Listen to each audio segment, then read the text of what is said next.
सबों को जय यीशु।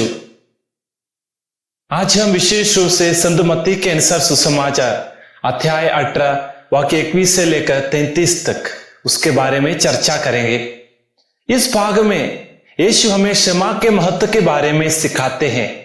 पतरस ने यीशु से पूछा कि जो उसके विरुद्ध पाप करता है उसे कितनी बार क्षमा करना चाहिए, और यीशु ने क्षमा न करने वाले सेवक का दृष्टांत सुनाकर उत्तर दिया। पतरस ने सोचा है कि पहले से ही बहुत आध्यात्मिक था। एक भाई को 7 गुना माफ करना उसकी संस्कृति से कई गुना ज्यादा है। रब्बियों ने उन्हें सिखाया कि 2 या 3 बार क्षमा करना पर्याप्त है। परमेश्वर का मानक संसार के मानक से कहीं ऊपर है।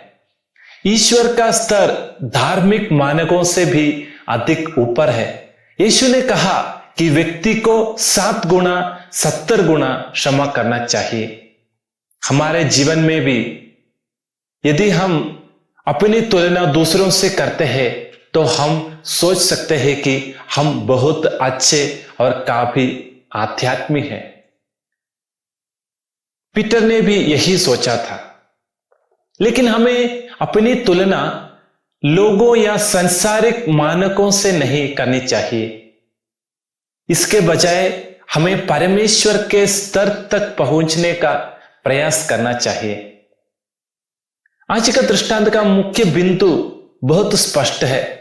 ईश्वर चाहता है कि हम दूसरों को क्षमा करें, और यदि हम दूसरों के प्रति अपने हृदय में क्षमा न करने की भावना और घृणा रखते हैं तो यह दर्शाता है कि हमने वास्तव में अपने पापों का पश्चाताप नहीं किया है, और इसलिए भगवान भी हमें माफ नहीं करेंगे।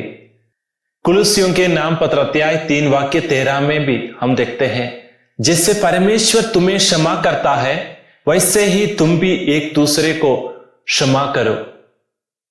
उपदेश ग्रंथ अध्याय 7 वाक्य 20 में हम पढ़ते हैं, ऐसा कोई नहीं जो भलाई करता है और कभी पाप ना करता है। भजन संहिता 102 वाक्य 12 में हम पढ़ते हैं, वह हमारे पापों को दूर कर देता है जहां तक पूर्व पश्चिम से ही। संत मत्ती के अनुसार सुसमाचार पर यही प्रतिबिंब करते हैं कि हम दूसरों को क्षमा करना चाहिए। मेरे प्यारे दोस्तों,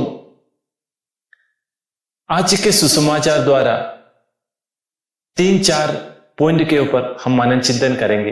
पहला है, क्षमा सीमित नहीं है।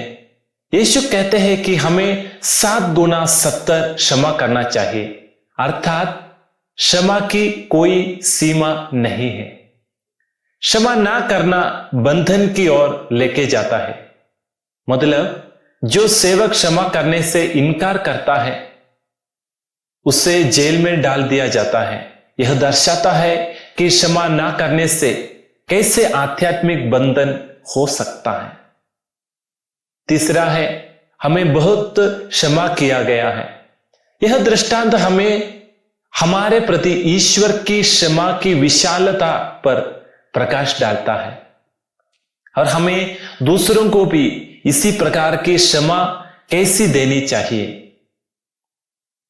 चौथा है, क्षमा एक विकल्प है। सेवक क्षमा ना करने का विकल्प चुनता है। यह दर्शाता है कि क्षमा एक जानबूझकर किया गया विकल्प है जिससे हमें अवश्य चुनना चाहिए। पांचवा है, क्षमा का अर्थ भूलना नहीं है। क्षमा का अर्थ अतीत को मिटाना नहीं है, बल्कि इसका हमारे ऊपर जो प्रभाव है उसे छोड़ना है। आइए हम मनन चिंतन करेंगे। जिन लोगों ने आपके साथ अन्याय किया है उनके प्रति सहानुभूति और समझदारी का अभ्यास करें। अपने प्रति ईश्वर की अपार क्षमा को याद रखें और दूसरों पर भी ऐसा ही कृपा करें। दूसरों को क्षमा करने में अपनी प्रगति को मजबूत करने के लिए एक क्षमा पत्रिका बनाएं। क्या हम क्षमा की स्वतंत्रता को अपना सकते हैं और अपने आसपास के लोगों पर ईश्वर की कृपा बढ़ा सकते हैं? क्षमा देना, क्षमा चाहना, दूसरों से माफी मांगना नामुमकिन है, लेकिन प्रभु की कृपा से हमें दूसरों को क्षमा दे सकते हैं, दूसरों से क्षमा मांग सकते हैं। तो आइए हम दूसरों को क्षमा देते हुए अपने आध्यात्मिक बंधन तोड़कर एक नए जीवन की ओर जा सकते हैं। प्रभु हमें भलाई करे। आमीन।